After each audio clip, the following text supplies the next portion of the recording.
Ya,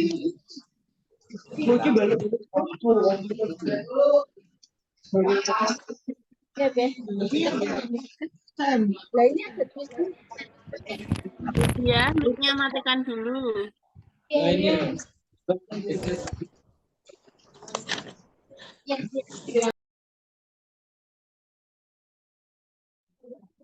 Oke, langsung dimulai ya, biar nggak kelamaan.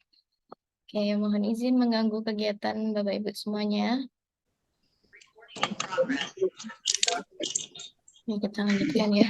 Assalamualaikum warahmatullahi wabarakatuh. Izinkan saya untuk memulai kegiatan hari ini dengan diseminasi budaya positif sesuai dengan modul 1.4 di mana saya selaku CGP Angkatan 9 khususnya di SMK Negeri 4 Semarang ini mendapatkan tugas untuk melakukan aksi diseminasi materi budaya positif. Saya izin share screen, Bu.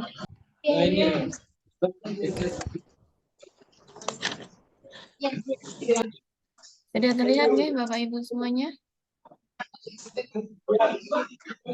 Mungkin kalau terlihat bisa ketik di kolom chat atau emotnya dimainkan di situ.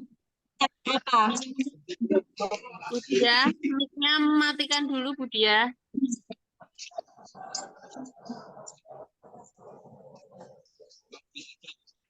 Oke, saya mulai ya.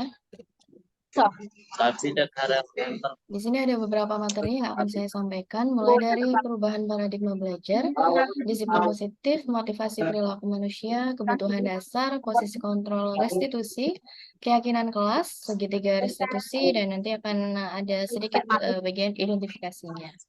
Materi yang pertama, perubahan paradigma belajar. Di sini dimulai dari pendapatnya Ki Hajar Dewantara bahwasannya menurut beliau pendidikan itu adalah tempat persemaian benih-benih kebudayaan di mana melalui pendidikan kita dapat mencapai kebudayaan dalam mewujudkan peradaban bangsa yang diharapkan.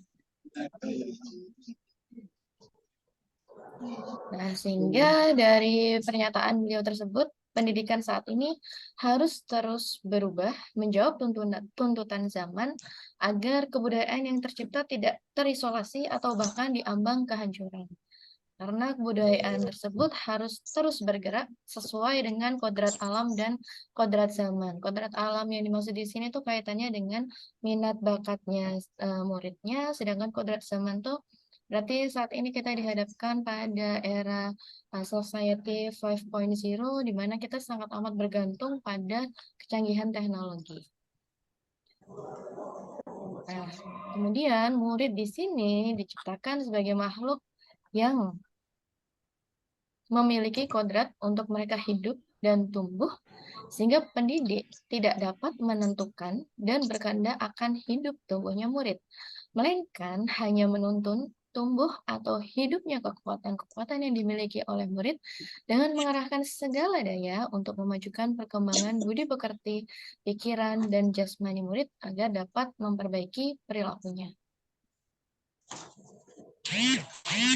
Nah, sehingga dari pendapatnya beliau tersebut mengatakan kita bahwasannya ada istilah paradigma baru dalam pembelajaran. Pembelajaran ini dirancang sesuai dengan prinsip diferensiasi yang mana menyesuaikan kebutuhan belajar murid serta tahap perkembangan murid untuk mewujudkan profil pelajar Pancasila. Nah, sebagaimana yang kita ketahui kan selain menyesuaikan kebutuhan murid, juga harus menyesuaikan tahap perkembangan usianya atau fase. Kalau kita saat ini berarti ada di fase E dan fase F. Fase E untuk kelas 10, fase F untuk kelas 11, dan kelas 12. Di mana masing-masing fasenya pasti kebutuhan belajar muridnya juga berbeda. Dan yang dimaksud dari profil pelajar Pancasila di sini ada 6 elemen, dimulai dari beriman, bertakwa kepada Tuhan Yang Maha Esa dan berakhlak mulia, berkebinekaan global, bergotong royong, kreatif, bernalar kritis, dan mandiri. Nah, kemudian memasuki materi yang kedua, yakni disiplin positif. Disiplin positif ini pada umumnya merupakan suatu cara penerapan disiplin tanpa kekerasan dan ancaman yang dalam praktiknya melibatkan komunikasi secara humanis dalam menuntun perilaku siswa agar memiliki rasa tanggung jawab terhadap komitmen dan nilai-nilai yang mereka yakini.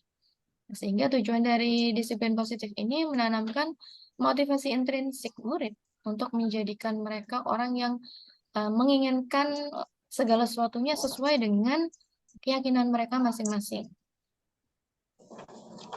Jadi titik tekannya tadi pada motivasi intrinsik, bukan motivasi ekstrinsik yang kaitannya dengan pergaulan mereka di luar sana. Tapi dari dalam diri mereka, mereka meyakini adanya suatu nilai-nilai. Nah, kemudian ada beberapa statement lagi dari Ki Hajar Dewantara. Yang pertama, di mana ada kemerdekaan, disitulah harus ada disiplin yang kuat.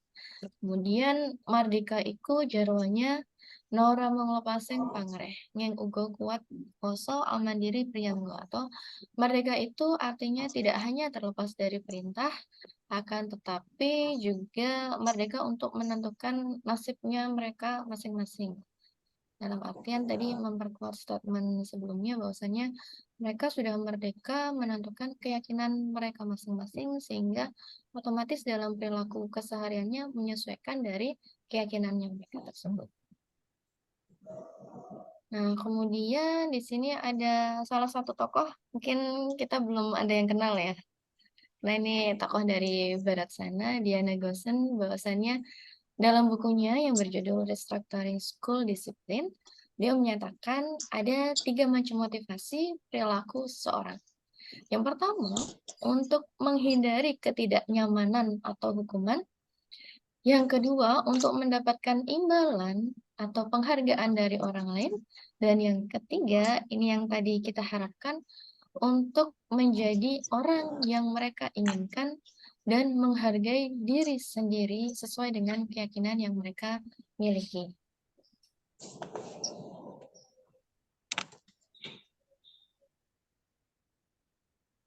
Nah, selain dari teori motivasi, itu juga ada istilah teori hukuman.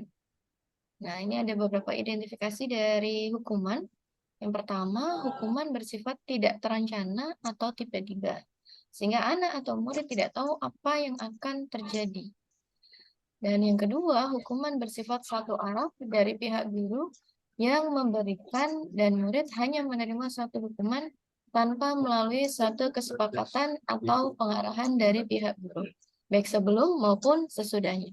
Dan yang ketiga, hukuman yang diberikan bisa berupa fisik maupun psikis yang berkaitan dengan muridnya tadi.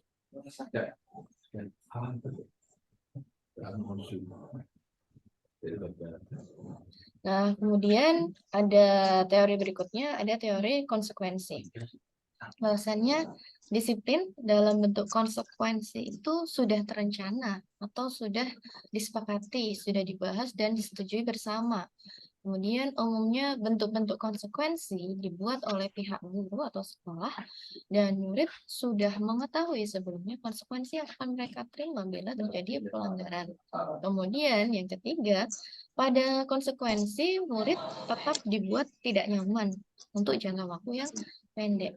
Yang keempat, konsekuensi biasanya diberikan berdasarkan suatu data yang umumnya dapat diukur.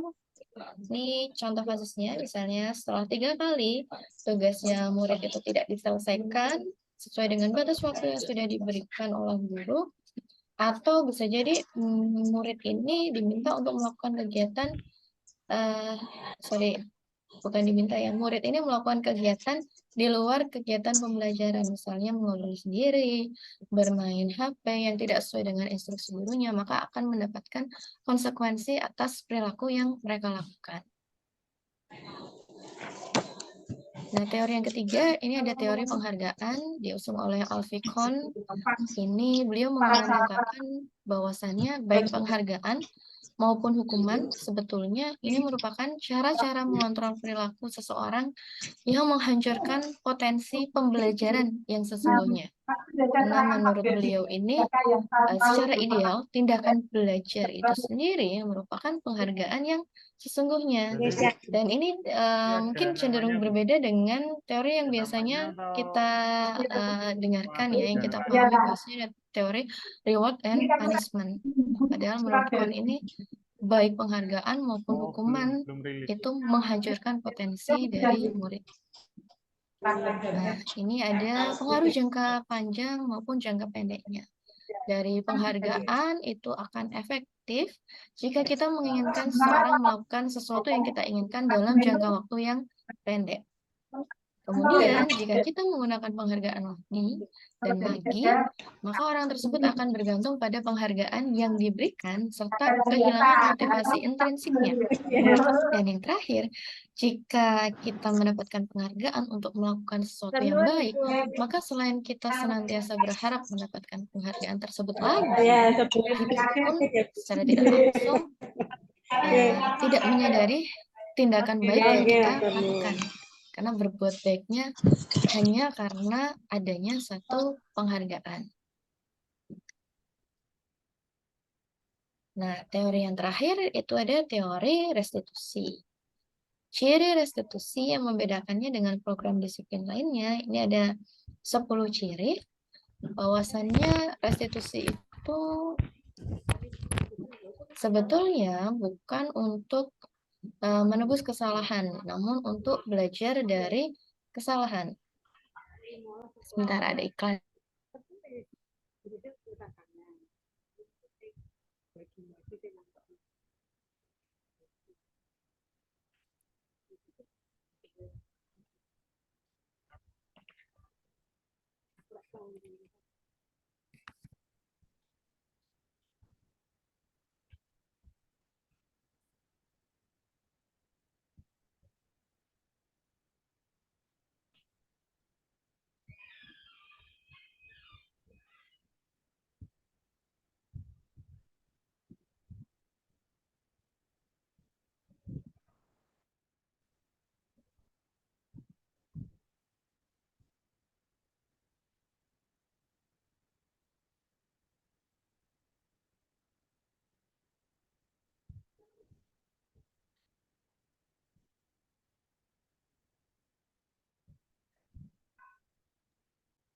Mohon maaf, ada iklan tadi dari itunya. Oke, ini teori yang terakhir ya, teori restitusi, bahwasannya restitusi itu digunakan bukan untuk menebus kesalahan, namun untuk belajar dari kesalahan. Kemudian restitusi itu dianggap mampu memperbaiki hubungan. Restitusi adalah tawaran, bukan paksaan. Restitusi menuntun untuk melihat ke dalam diri. Restitusi mencari kebutuhan dasar yang mendasari tindakan. Dan ini secara umum yang dimaksud restitusi ini fokus pada solusi, ya, bukan pada penghargaan atau bukan pada hukumannya. Nah, kemudian ini menurut Anda, sebagai seorang guru, ketika murid Anda melakukan kesalahan, tindakan mana yang akan Anda lakukan? Yang pertama, menunjukkan kesalahannya dan memintanya melihat kesalahannya baik-baik. Yang kedua, mengatakan kamu seharusnya tahu bagaimana kamu seharusnya bertindak. Yang ketiga, mengingatkan murid Anda akan kesalahan yang sama di waktu sebelumnya. Yang keempat, bertanya padanya, kenapa kamu melakukan sesuatu yang seharusnya tidak kamu lakukan? Dan yang kelima, mengkritik dan mendiamkan. Nah, coba Bapak Ibu Guru semuanya bisa menyampaikan kira-kira perilaku yang sering kali kita lakukan saat menemukan murid melakukan kesalahannya itu yang poin yang nomor berapa nih? Mungkin bisa diketik di kolom chatnya. Pertama, kedua, ketiga, keempat, atau kelima.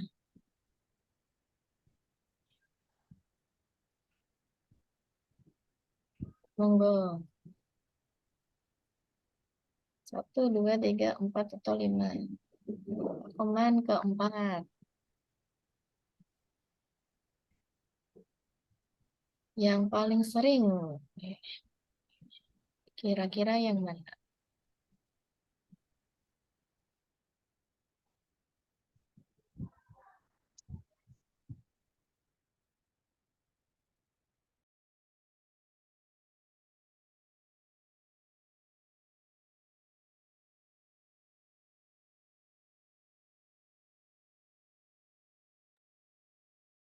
Ibu Alfi yang ketiga mengingatkan murid.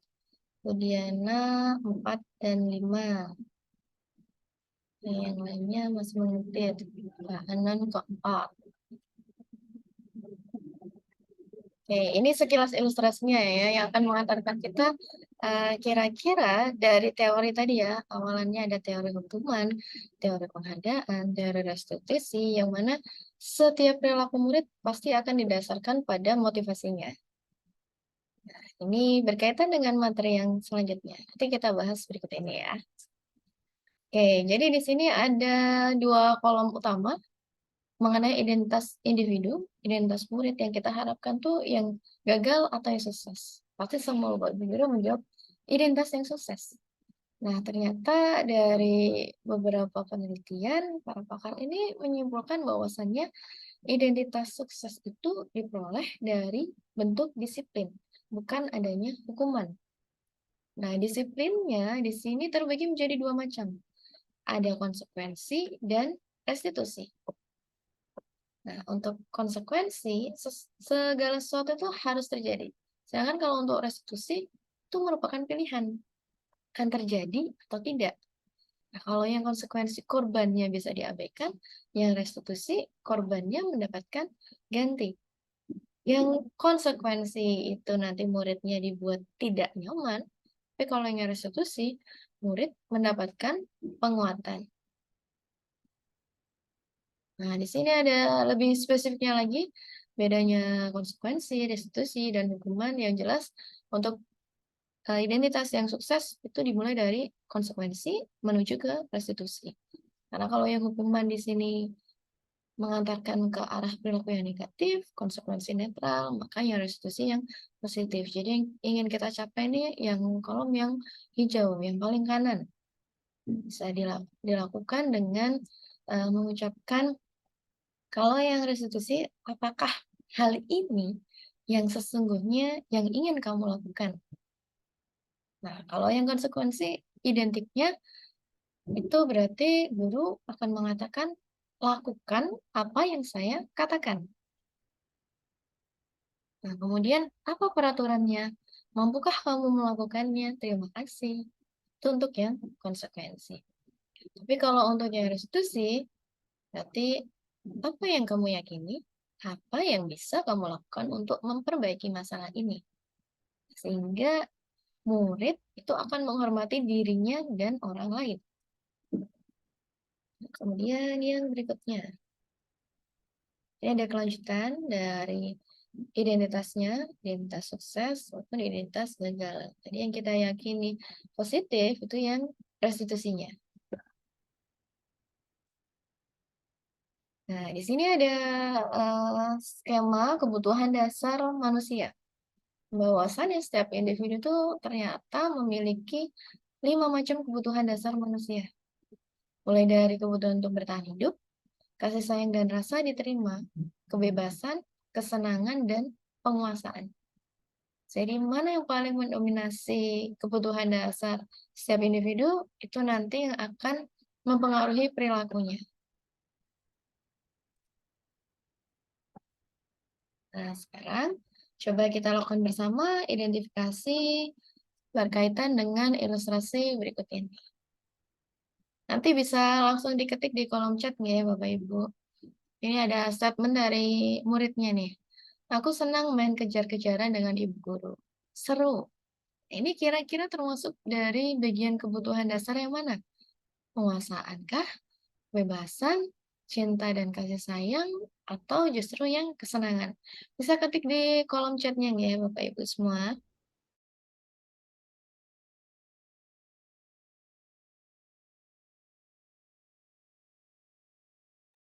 Oke, Buniana kesenangan. Yang lainnya sedang mengetik.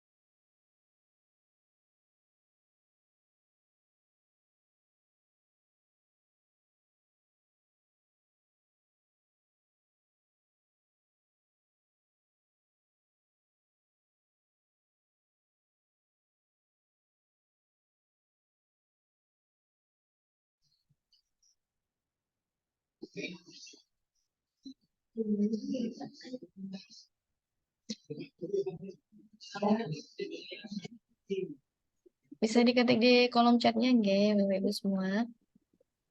Statement yang kedua.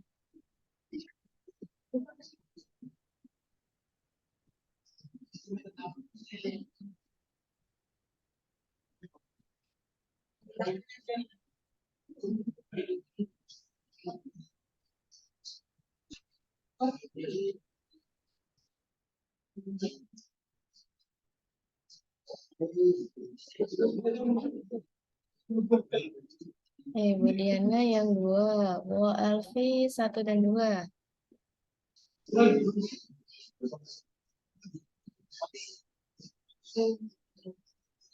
Coba kita cek ya. Nah, ini mengarah ke cinta dan sayang. Oke, untuk yang ketiga. Ibu guru bilang, aku tidak boleh bersenandung sewaktu mengerjakan tugas. Katanya, kelas harus tenang, tidak ada suara, kan jadinya nggak seru. Ini kira-kira cinta dan kasih sayang, penguasaan, kebebasan, atau kesenangan. Silakan ketik di kolom chatnya.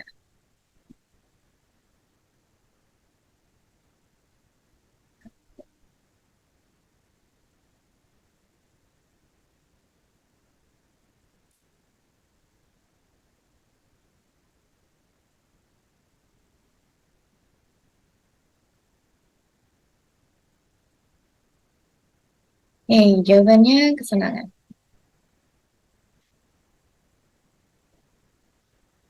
Yang berikutnya. Aku merasa bangga dan keren. Nah, ini pasti udah pada tahu ya Bapak Ibu semua ya.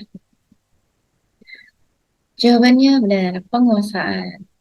Dan yang terakhir, aku senang bisa pergi ke tempat-tempat yang aku suka. Nah, ini jawabannya adalah kebebasan. Nah, itu tadi 5 segmen pernyataan untuk identifikasi kebutuhan dasar murid. Nah, kemudian berikutnya ada 5 posisi kontrol guru. Mulai dari posisi penghukum, pembuat merasa bersalah, teman, pemantau, dan manajer. Nah, coba kita cermati bersama video berikut ini.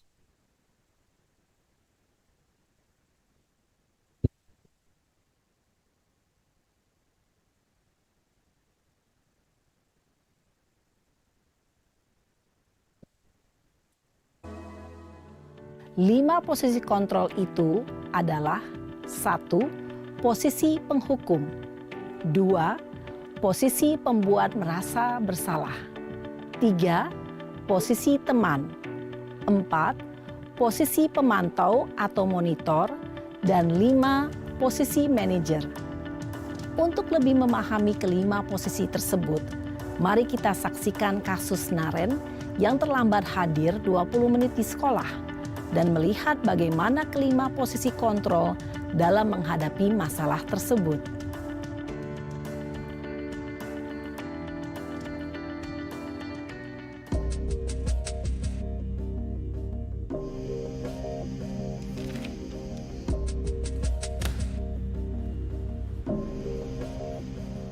Naren! Sini kamu! Selamat pagi, Bu. Selalu terlambat. Kamu deh, pasti terlambat. Maaf, Bu. Saya... Apa? Apa coba? Alasan kamu apa lagi? Kapan sih kamu tidak terlambat? Malas sekali ya kamu jadi anak. Saya... Dasar pemalas. Gak kapok-kapok sih kamu. Sudah berapa kali terlambat? Sana, kamu keliling lapangan basket 2 kali. Kenapa saya harus keliling lapangan basket, Bu? Kenapa? Kamu mau lawan ibu? Berani-beraninya jawab. Sudah terlambat, masih berani jawab pula. Sekarang, keliling lapangan basket 5 kali sekalian. Biar kapok. Cepat, pergi sana ke lapangan basket. Posisi penghukum biasanya berbicara dengan nada tinggi, menghardik, menunjuk-nunjuk, menyakiti, dan menyindir. Hukuman bisa berupa fisik maupun psikis. Ibu dan bapak guru hebat. Dampak yang terjadi pada murid ketika guru berada pada posisi penghukum adalah murid cenderung akan memberontak, bahkan menyimpan dendam.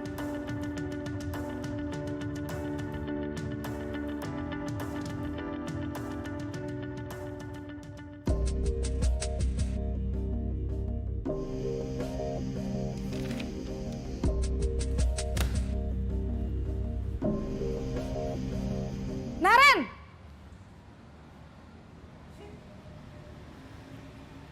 Selamat pagi, Bu. Naren. Kamu kenapa terlambat lagi, Nak? Ya Tuhan, Naren. Kamu senang ya bikin ibu susah ya?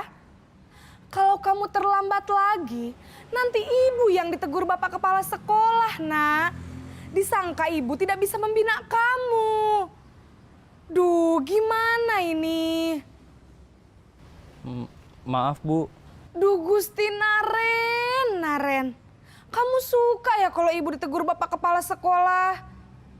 Terus, sekarang ibu harus tulis apa ini di buku absen? Ini kamu sudah sering terlambat loh. Ibu harus apa coba? Maaf, Bu. Maaf sekali. Ya sudah, lain kali jangan bikin ibu susah lagi ya, Nak ya. Ibu tidak akan kuat lagi kalau kamu begini terus. Bisa jantungan kalau ibu ditegur bapak kepala sekolah. Sana cepat ke kelas. Maaf ya, Bu. Maaf sekali.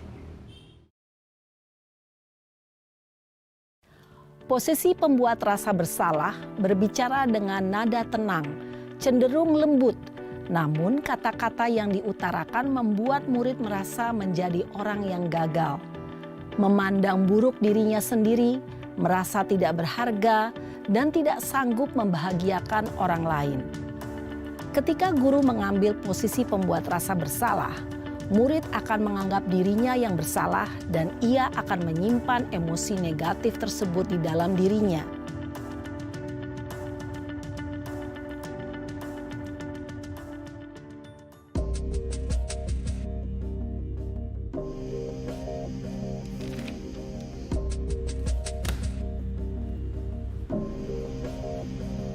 Naren!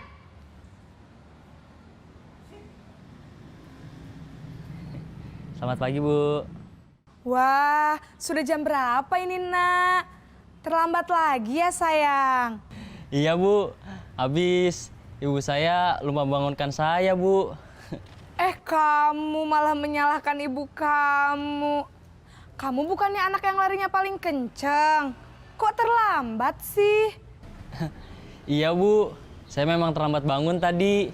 Jadi, biarpun saya lari kencang, tetap gak kekejar, Bu. Ya sudah sana, nanti lain kali larinya lebih kenceng lagi ya. Biar gak terlambat lagi. Bikin seneng ibu, demi ibu. Bisa kan? Bisa lah, Bu. Ya sudah sana masuk kelas. Ibu beresin urusan absen kamu. Kamu ini ada-ada saja. Dalam posisi teman, guru berbicara dengan nada suara ramah, akrab, cenderung bersenda gurau untuk menjaga suasana tetap santai. Murid akan merasa senang, aman, dan akrab dengan guru. Identitas yang tercipta adalah identitas sukses atau berhasil. Namun, perlu diingat, karena ini masih dorongan eksternal, maka ada faktor ketergantungan dari murid kepada orang tertentu. Di sini guru absennya, sehingga di lain waktu murid bisa berperilaku baik, namun hanya kepada orang-orang tertentu saja.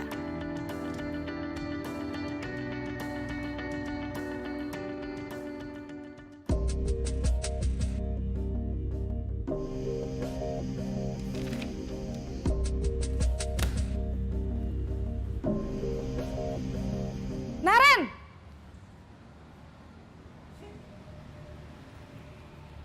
Selamat pagi, Bu.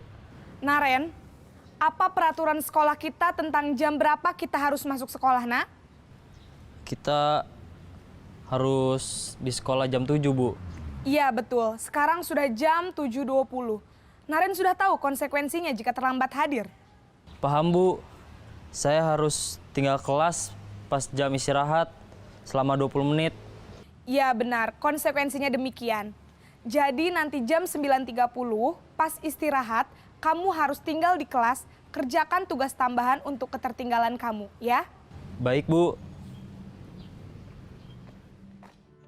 Posisi pemantau mengandalkan penghitungan atau data untuk mengontrol murid.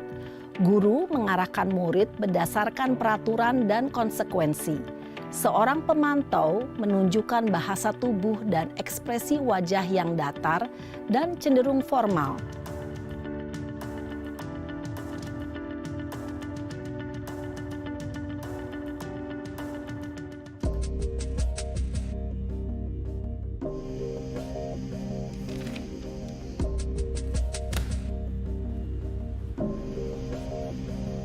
Naren!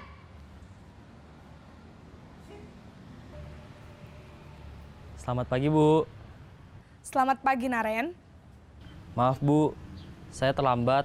Iya, sekolah masuknya jam 7, sekarang sudah jam 7.20. Jadi sekarang bagaimana ini, Naren? Maaf, Bu. Saya lupa setel alarm saya semalam. Baiklah, menurut kamu, keyakinan sekolah yang mana yang perlu kamu tingkatkan? Menghargai diri sendiri dan orang lain mungkin ya, Bu.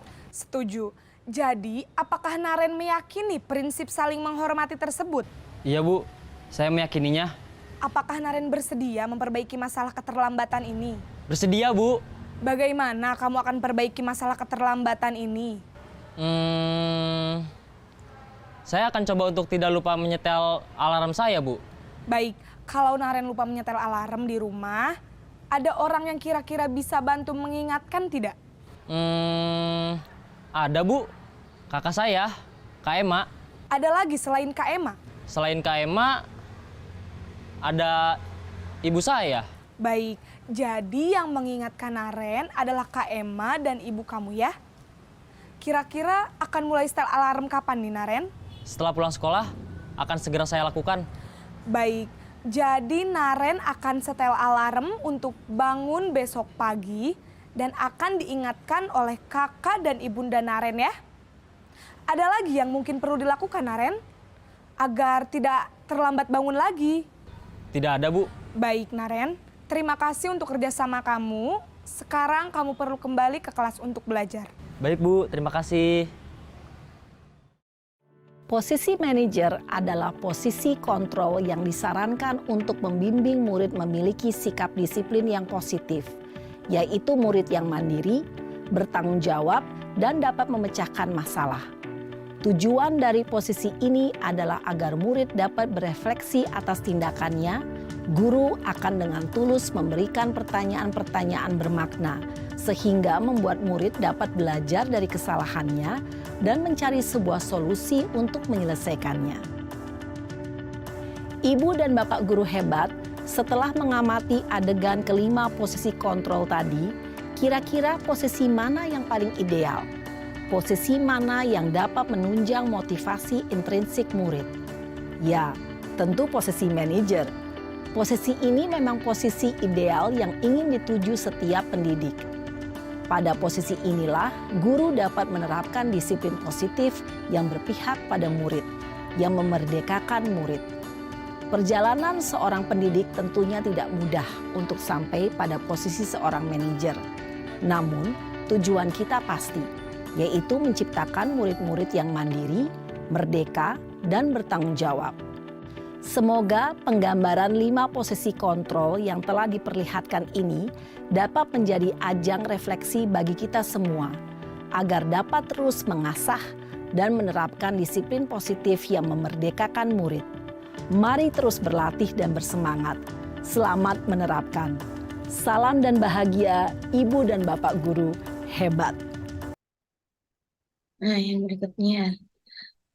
Itu tadi video mengenai 5 macam posisi kontrol yang bisa dilakukan oleh guru. Kalau dari video tersebut, pasti kita semua udah tahu ya, bahwasanya yang terbaik itu posisinya sebagai manajer. bukan seorang man atau pemantau pada umumnya, tapi manajer. Nah, yang berikutnya di sini ada pertanyaan, mengapa keyakinan kelas? Mengapa tidak peraturan kelas saja? Nah, coba kita jawab bersama-sama di kolom chat ya. Silahkan.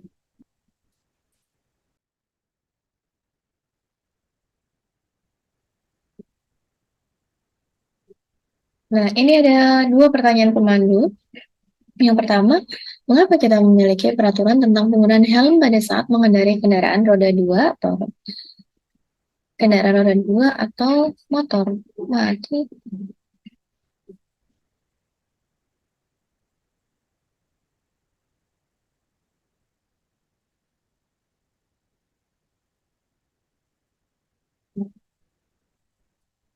Yang kedua, mengapa kita memiliki peraturan tentang penggunaan masker dan mencuci tangan setiap saat? Nah, dari dua pertanyaan tadi, itu pasti jawabannya hampir seragam ya, itu di kolom chatnya. Bahwasanya yang di pertanyaan pertama, itu jawabannya lebih cenderung ke arah keselamatan. Kira ada ketertiban lalu lintasnya juga di situ. Yang kedua, itu lebih ke arah untuk menjaga kesehatan. Atau bisa juga keselamatan masing-masing individu. Nah, dari dua ilustrasi tersebut mengatakan kita bahwasanya nilai-nilai keselamatan atau kesehatan inilah yang kita sebut sebagai suatu keyakinan, yaitu nilai-nilai kebajikan universal yang disepakati secara tersirat dan tersurat, lepas dari latar belakang suku, negara, bahasa, maupun agama. Jadi nilai-nilainya ini lebih universal, lebih global, lebih umum. Dan biasanya secara klasikal secara kelompok meyakini nilai-nilai yang sama. Nah, seseorang ini dinilai akan lebih tergerak dan bersemangat untuk menjalankan keyakinannya daripada hanya sekedar mengikuti serangkaian peraturan tertulis tanpa adanya pemaknaan di situ. Nah, di sini ada beberapa identifikasi mengenai keyakinan sekolah atau keyakinan kelas. Ini berbeda dengan peraturan sekolah atau peraturan di kelas. Nah, yang pertama, keyakinan kelas ternyata bersifat lebih abstrak daripada peraturan yang lebih rinci dan konkret. Kemudian yang kedua, keyakinan kelas berupa pernyataan-pernyataan universal yang seperti sudah saya jelaskan sebelumnya tadi. Terus juga isiannya berupa pernyataan keyakinan kelas yang senantiasa dibuat dalam bentuk kalimat yang positif. Kemudian yang keempat, keyakinan kelas hendaknya tidak terlalu banyak sehingga mudah diingat dan dipahami oleh seluruh warga kelas. Yang kelima, keyakinan kelas sebaiknya sesuatu yang dapat diterapkan di lingkungan tersebut. Yang keenam, semua warga kelas hendaknya ikut berkontribusi dalam pembuatan keyakinan kelas lewat kegiatan curah pendapat agar semua nilai-nilai yang kita anggap benar itu bisa terakomodir. Nah, dan yang terakhir, bersedia meninjau kembali keyakinan kelas dari waktu ke waktu. Karena yang namanya keyakinan kelas ini, meskipun sifatnya universal, biasanya ada perubahan zaman, ada perubahan keyakinan juga.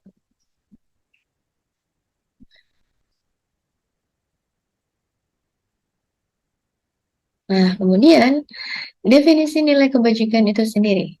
Ya, nilai kebajikan yang kita terima secara universal itu lepas dari latar belakang budaya, bahasa, suku bangsa maupun agama berupa hal seperti keadilan, kehormatan, peduli, integritas, kejujuran, pelayanan, keamanan, kesabaran, tanggung jawab, mandiri, berprinsip, keselamatan, kesehatan, dan masih banyak lagi nilai-nilai lainnya yang ini kategori nilai kebajikan universal.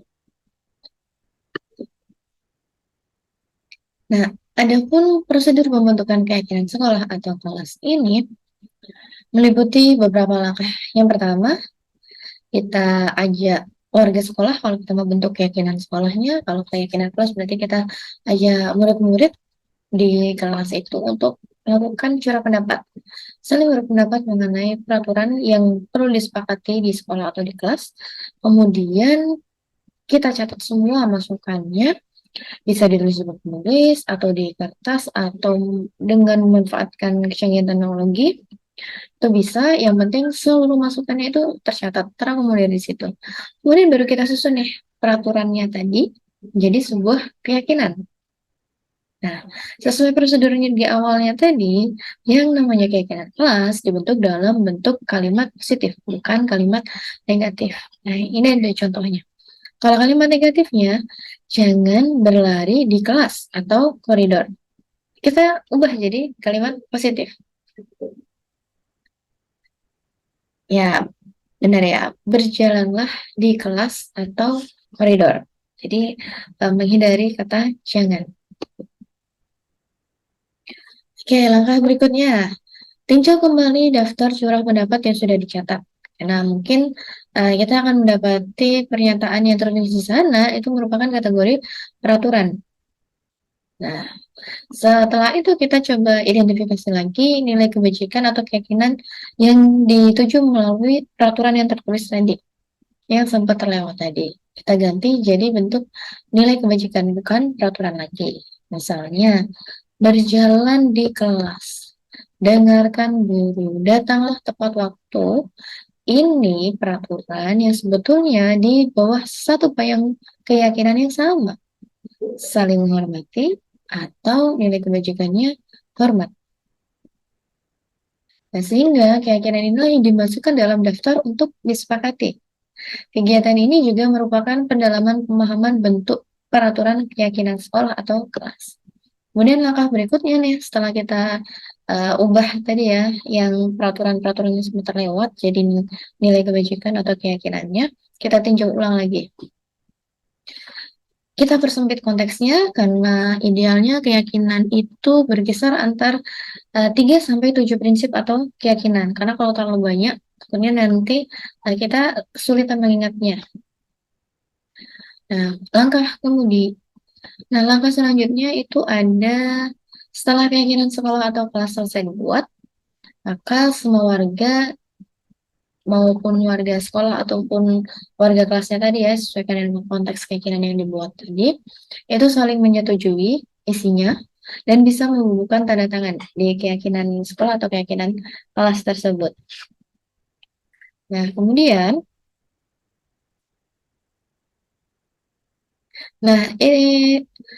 pembubuhan tanda tangan tadi itu juga, pembubuhan tanda tangan itu supaya lebih mengikat seluruh komponennya. Itu merupakan langkah terakhir dari penyusunan keyakinan kelas. Oke, yang berikutnya, ini keyakinan sekolah atau kelasnya tadi itu bisa ditempel di tembok, atau kita kalau menggunakan versi digitalnya ya, kita foto, kita masukkan ke grup kelasnya, atau di grup sekolahnya, memanfaatkan WA-nya, itu sebagai pengingat kita juga.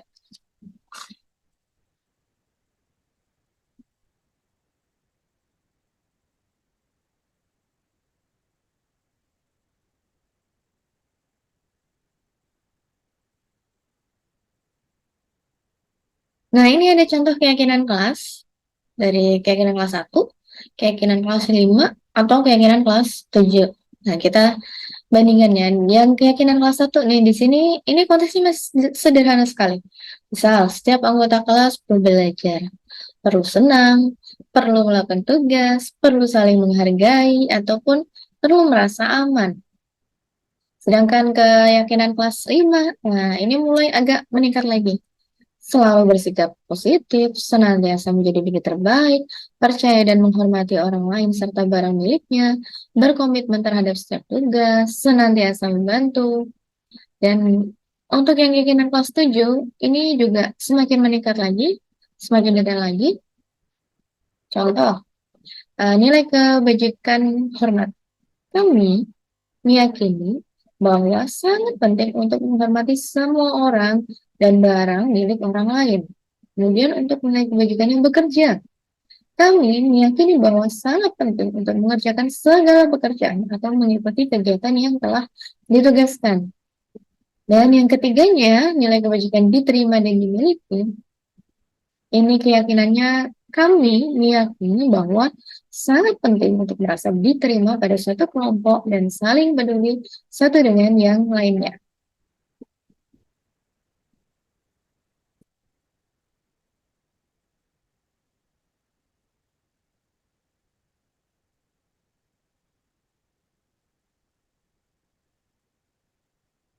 Nah, memasuki materi puncaknya. Di sini ada segitiga restitusi.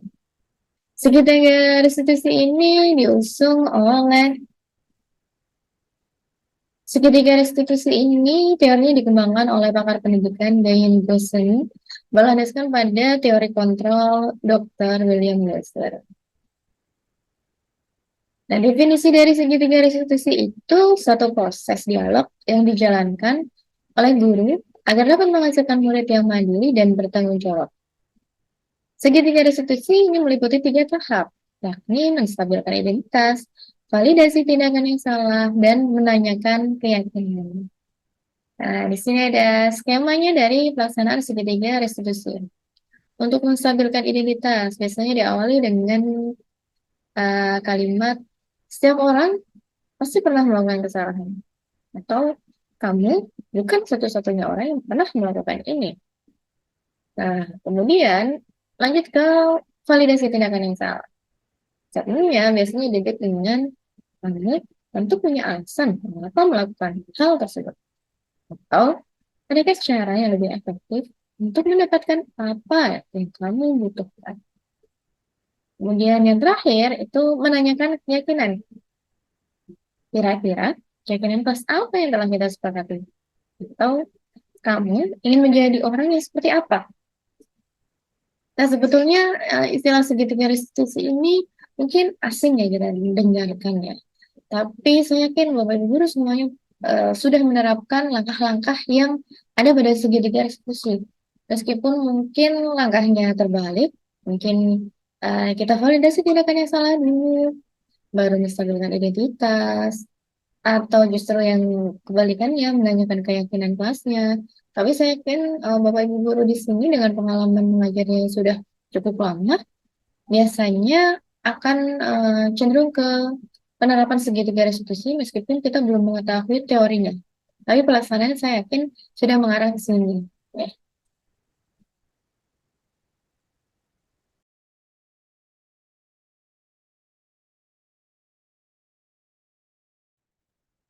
Nah, berikutnya di sini ada cuplikan video mengenai contoh penerapan segitiga restitusi. Silakan kita simak bersama-sama. Siang Sarah. Siang, Pak. Sudah lama nggak ketemu Sarah. Kenapa hari ini ada di sini? Kesel, Pak. Kesel banget. Masa aku dikatain tukang fitnah, Pak? Ya aku marah lah. Aku balik ngatain Eka di depan kelas. Kesel banget.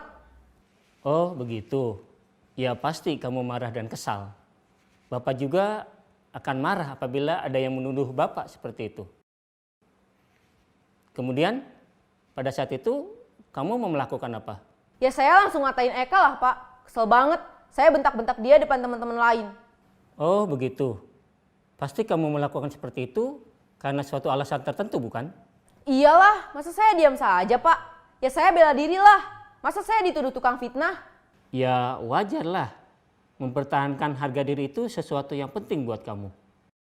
Untung kamu tidak bertindak lebih gegabah lagi. Hanya membentak-bentak. Iya, Pak. Untung saya masih bersabar dan hanya membentak saja. Sudah gemes padahal. Saya pasti bela diri lah. Ya pasti ya. Tapi kamu memilih untuk tetap bertahan dan bersabar. Kamu memilih untuk tidak berbuat lebih parah lagi bukan? Iya. Nah, sekarang coba kita lihat lagi tindakan kamu yang bentak-bentak Eka di kelas. Tindakan kamu itu kira-kira sesuai dengan keyakinan kelas atau prinsip kamu tidak? Enggak lah, Pak. Capek, Pak, jadi pemarah. Jadi keyakinan atau prinsip mana yang kurang sesuai dengan keinginan kamu? Ya, saya sebenarnya sangat menghargai orang lain. Mungkin saat itu saya menjadi emosi, jadi tidak menunjukkan sikap itu. Kamu meyakini tidak? Menghargai orang lain itu penting buat kamu. Yakinlah, Pak. Iya, setuju. Kita harus saling menghargai. Namun, ada juga keyakinan yang kita sepakati yang perlu kita jalankan apabila kita sedang marah, bukan? Ya, saya bisa lebih proaktif, mulai dengan diri sendiri. Saya bisa jadi lebih bersabar, mengambil waktu jeda untuk berpikir mau apa selanjutnya. Kira-kira kamu bersedia memperbaiki masalah ini tidak? Bersedia, Pak. Kalau kamu memperbaiki masalah ini, kamu akan menjadi orang seperti apa? Saya akan menjadi orang yang bertanggung jawab kali ya Pak. Dan senantiasa proaktif. Iya, menurut kamu bagaimana rasanya menjadi orang seperti itu? Ya nyaman lah, bangga bisa bersabar dan menahan diri. Baiklah kalau begitu. Yuk kita pikirkan bagaimana memperbaiki masalah ini. Nah, Bapak Ibu guru hebat semuanya, pasti dari cuplikan video tersebut ini kita sudah memiliki gambaran lebih jauh ya mengenai pelaksanaan penerapan segitiga restitusi yang ideal, yang harapannya benar-benar bisa mewujudkan konsep budaya positif. Berikutnya, di sini ada cuplikan dari dokumentasi praktik baik selama pembelajaran modul 1.4.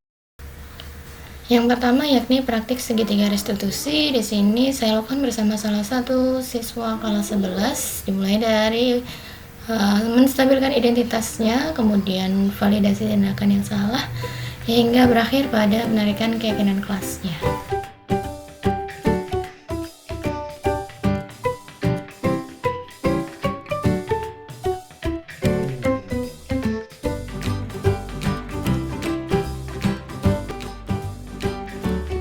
Dan saya setelah tadi berdiskusi sama Bu Ratna adalah saya cukup senang dan juga terbantu dengan tadi saran yang diberikan oleh Bu Ratna. Terima kasih Bu Ratna atas sarannya. Next mungkin saya bakal coba saran tersebut untuk menjadikan diri saya menjadi lebih baik lagi. Kemudian di sini ada praktik kedua yakni praktik penyusunan keyakinan kelas. Pada kegiatan ini saya memanfaatkan platform Quizizz untuk menggali beberapa pendapat dari masing-masing siswa kaitannya dengan nilai-nilai yang kita yakini benar, nilai-nilai yang ingin kita harapkan dari orang lain dan ingin kita lakukan pada diri sendiri hingga seterusnya saat pembelajaran selesai.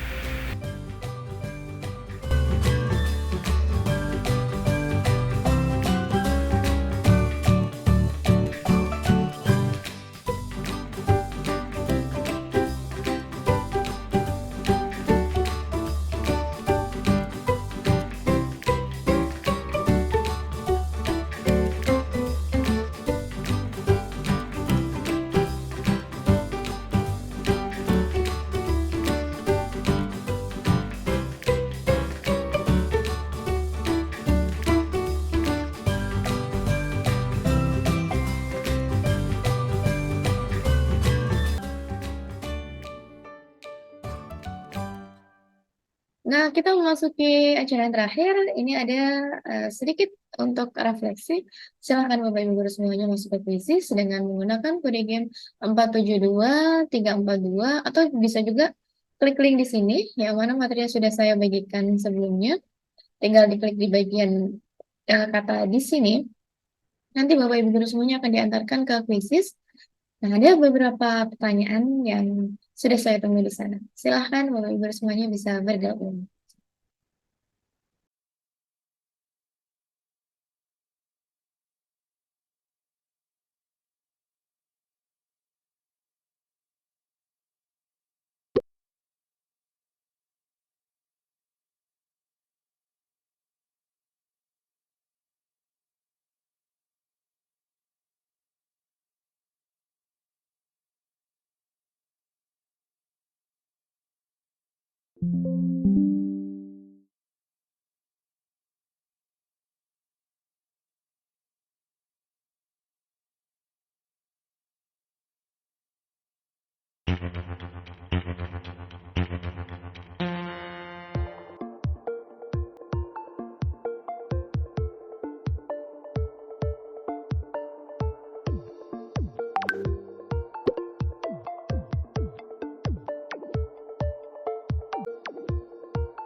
Ini telah sampai pada penghujung acara. Apabila ada tutur kata saya yang keliru, yang kurang berkenan di hati Bapak Ibu semuanya, saya mohon maaf. Saya izin undur diri. Terima kasih sudah bergabung di ruang virtual untuk kegiatan diseminasi budaya positif yang sudah saya laksanakan pada hari ini. Wassalamualaikum warahmatullahi wabarakatuh. Selamat melanjutkan aktivitas kembali Bapak Ibu semuanya. Salam bahagia dan salam guru penggerak.